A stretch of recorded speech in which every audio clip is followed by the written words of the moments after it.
Greetings, Future of Food at South by Southwest. How are you doing? Yes, a big thank you to all of you who really make this event possible. We're going to start passing around some food. I don't know if you guys have been enjoying all the wonderful food from our vendors outside and inside. But let's go ahead and start passing around some of these delicious bites, some from one of our sponsors, Tyndall, who make a plant-based chicken. And it is unlike anything you can even imagine. Hope you guys enjoy that bite. And while you do that, what I'd like to do is pose a question for the introduction for these wonderful ladies. And it's that if we have the audacity to discuss the future of food, I think we really have to have an understanding and a consensus of what is food. To me, I feel like we cannot talk about that without bringing the humanity to it. And so I'd like to go down, we could go popcorn style, or maybe we could go start on my left so it doesn't get too crazy. We're not in Clubhouse, or are we? And so, Trisha, what is food? Okay. I am Trisha Bates, co-founder of Field Guide Festival and Urban American Farmer. To me, food is something that I can follow the source of. So it's something that comes from the earth, whether that's plant or animal or fungus, and something that hasn't been processed or transformed too much so that it is unrecognizable as food. Wonderful, thank you. And I'm Lindsey Sokol. I am also the co-founder of Field Guide Festivals and the founder of Blue Northern Live. So my background is actually in festivals and events, and so with the topic of food, in my life specifically, it has been something that has not been of a forefront in the industry that I've been in until recently, and so I see food as so much more of now a conversation starter for conversations that we're having in the event and festival industry, something that's finally being focused on and considered of where we're sourcing from and who are the individuals behind these conversations, I think for the first time in a very long time in the industry. I'm Sarah Schlafly, the founder of Mighty Cricket, and our mission is to build a sustainable protein supply to nourish the world. And so that's what food means to me, is something that's nourishing, and everything I do is about nourishment. I have the pleasure of working with this other company called Healthrageous that delivers nutritious meals to seniors who have health complications. And so whether it's nutritious frozen meals delivered to the elderly's homes, or it's high protein made from crickets, it is all food to me.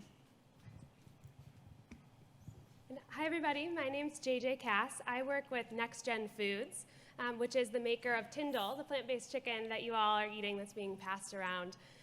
To me, food is all about sustenance first and foremost. So same mission around nourishment and nourishing people, but also experiences. I think food is the thing that we gather around that creates experiences in families, those memories and traditions. And with all the food that we are creating, I think it's so important that we keep that element of food with who we are as people and culture and bringing people together.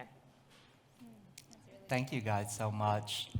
And you know, when I think about the idea of food and the solutions that we can come up with, I often like to think about the ancient future, lessons that we could have learned from the past that will give wisdom to what we can do to find solutions for the future. And so, Trisha, I'm wondering if we look back at the work before the industrial food systems what is some answers for the future that we can find in that? Yeah, I mean, I will say for me, my personal experience with food is that it's very convenient to grab packaged foods, to go to the grocery store and pick up what is on the shelves, and to not really spend the time to reach further or educate or really, put in the time and effort it takes to know where your food's coming from and know, what you're putting in your body.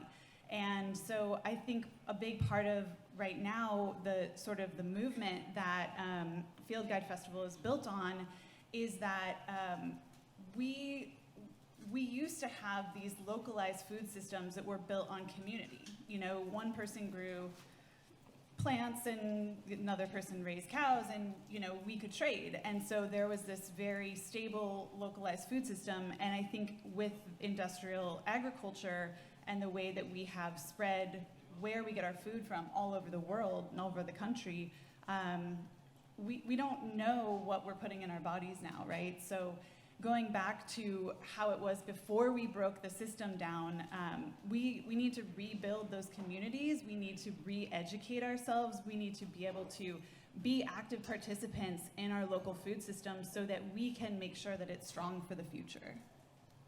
Thank you. You know, speaking of like things that we put into ourselves and like reimagining what something like insect protein can look like, Sarah, you have impressed me for years, not only raising awareness for cricket protein, nutrition, and health, and the benefits of that in St. Louis by throwing the cricket challenge where you had 50 restaurants participate and serve crickets during that challenge. How does better food for a better future relate to something as novel as cricket protein? Ooh, that's a good question. So I think about the future of food, and we're definitely needing more sustainable sources, because right now our current food practices can only feed about 3 billion people sustainably, and our planet is at 7.5 billion people. So to get there, though, you can't just give someone who's not accustomed to eating any bug a whole cricket and expect them to be okay with that. So yeah, it's an evolution. You got to take them on a journey. And so what we do at Mighty Cricket is make something that's so repulsive, seemingly, and unfamiliar to the US audience, and package it in a way that looks so comforting and so familiar through just delicious oatmeals that you don't even think twice about eating it. And there's nothing that seems different. In fact, we do get customers who just think Mighty Cricket is like Blue Bunny ice cream. It's just a brand name. There aren't real crickets in there, of course not. And that's okay with us. You know, if they don't want to read the list of ingredients that say cricket on there, it's fine with us. So yeah, that's our approach to bringing what has been considered the future of food to the present. And so I no longer talk about bugs as the future of food, because it's something that we really need to embrace today. Thank you. You know, and looking at consumer packaged goods and the enormous skyrocketing that Nextgen has experienced, and with Tyndall, I mean, you guys just started 2 years ago, and then 1 year later, you have exploded. Can you tell us more about that, please, JJ? Yeah, absolutely. So at Nextgen, which was created 2 years ago as a company in Singapore, we really had the mission of how do we scalably bring a plant-based meat product to market, learning from what all of our plant-based predecessors have done, and thinking about our ingredient list, where we're sourcing from, our manufacturing, to do that at scale as quickly as possible. And so we started the company 2 years ago. Within a year, we'd commercialized our first product, which is Tyndall, the plant-based meat company or chicken that you're trying today. And it's really been this mission of let's get as much chicken on people's plates made from plants as we can as fast as possible. And we just launched in the US actually 2 weeks ago. So we launched in 5 cities around the US in restaurants. And that's just picking up even faster. We just launched in Austin and Dallas this week. We're here at South by with our food truck. And we're really just trying to get people to try this product and see that you can make a chicken product from plants that'll taste just as good with no compromises, but also not having any of the nasties of chickens. No hormones, no antibiotics, simple ingredient list. We only have 9 ingredients. So really helping to tell people that story, but doing it fast and at scale. You know, I'm a really genuine and authentic person, and I will never say something that I don't mean. And it was really fascinating to try Tyndall for the first time, the texture and mouthfeel that you can get out of a plant-based product to replicate chicken was really mind-opening for me. But should we really be surprised that we can do that with the science and know-how and using ancient knowledge? I was both surprised and not surprised at the same time. Lindsey, you've had the incredible opportunity and experience to be part of the production team for ACL, Lollapalooza, the presidential inaugural for 2021, among many, many others. What kind of lessons have you learned from those events that you can apply towards better food for a better future? So I talked a little bit earlier about the events industry and the festival industry and how it's been changing so much in the right direction when we're talking about the food space and better food. And I think as we're looking at 2 years of the pandemic, and here we are again at South by Southwest for the first time since, I guess, 2019, we're seeing again that bringing people together in mass gatherings over education and purpose-driven topics like the Future of Food is doing today, it is so wanted and needed. So many of the conversations that we've heard on the stage today, and I know that we'll see next weekend too, is talking about how education is key. And so education is key, but we see it in so many different platforms. We see it in so many different ways coming across. And if you think about how people are wanting to absorb information these days, and you think about events, and you think about festivals, and you put it in a format that is so familiar to people and has such a great experience behind it in the gathering type of format, and then you start talking about what's happening with the local ecosystem, what's happening with the food system, with Field Guide specifically. We're using the festival platform for us to really highlight what the local food system is in Central Texas. And by doing that in a way that people are familiar with and they are open for education, but in a different way, it's something that we've seen just starting last year and then continuing the festival this year.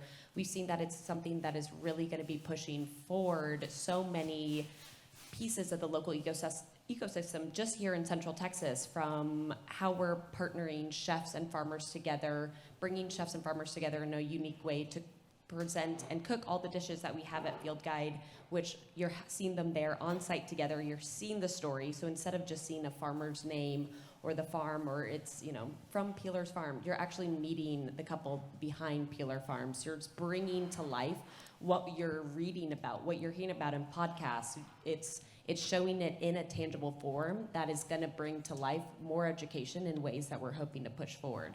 Thank you. And we even have a lovely bite.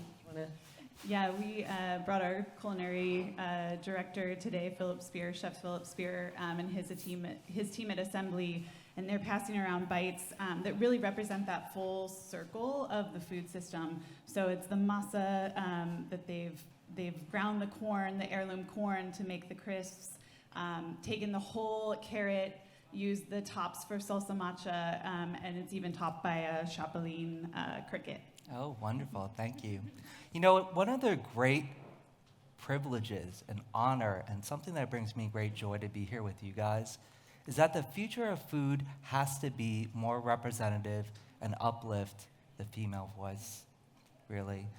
Could you guys share with us a little bit about just like what that could mean for you in the space that you're in as a woman, to close this up? Go ahead.